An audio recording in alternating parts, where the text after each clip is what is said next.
Hey yo cái chụp hình mình nhom đó đến nhom bạn hình sáng ở lạiនេះយើងកំពុងតែនៅអាសាកសែហ្នឹងហើយអត់ដឹងថាមកដល់អីទេមកទិញស្អីគេនិយាយស្អីគេអានេះវត្ថុអនុស្សាវរីយ៍ព្រោះអាទឹកក្រោយ10ថ្ងៃទៀតខ្ញុំទៅដល់ខ្មែរហ្នឹងហើយ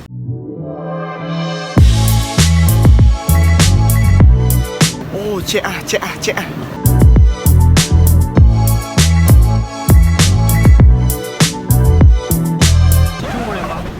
什么名字？不是中国，柬埔寨的。会说中文。How about English also? បាទខ្ញុំអត់ដឹងថាគេនិយាយគ្នាទេឲ្យគេនិយាយតែគ្នាគេទៅបាទ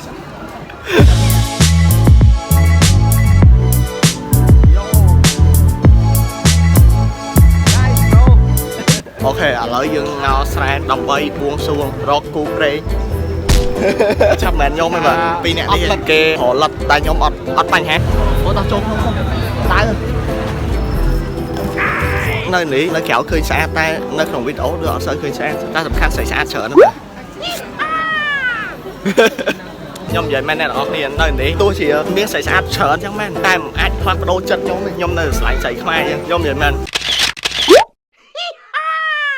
បន្ទាប់ពីខ្ញុំថតរូបជាមួយស្រីស្អាតហើយយើងក៏បន្តដំណើរចូលទៅវិហារនេះគឺជាកាក់5យេនគេបោះចូលហ្នឹងហើយគេគោះដៃ2ដង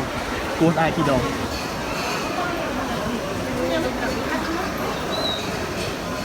អ៊ំនេះគាត់ប្រហែលកាន់ចិត្តថាអាមួយនេះធ្វើដូចមែនតែនអូខេឥឡូវយើងទៅចាប់កុំពី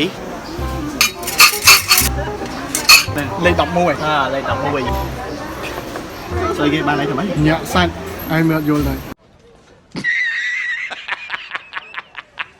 អូនេះយល់បានតែល្អ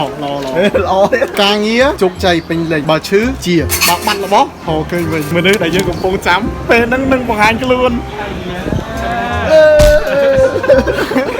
តបពីដើរលេងឆ្អែតចិត្តហើយពួកយើងក៏សម្រេចចិត្តចេញមកវិញអូខេតោះឥឡូវយើងញ៉ាំអីហើ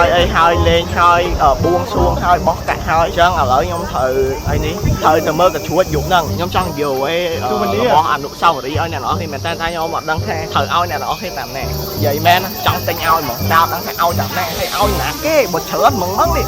ឈឺថាអូខេឥឡូវយើងចេញមកវិញហើយក៏ទិញវត្ថុអនុស្សាវរីយ៍សម្រាប់មនុស្សពិសេសនៅខ្មែរហើយដែរតោះឥឡូវយើងឡើងត្រេនព្រោះយើងត្រូវទៅមើលកញ្រួច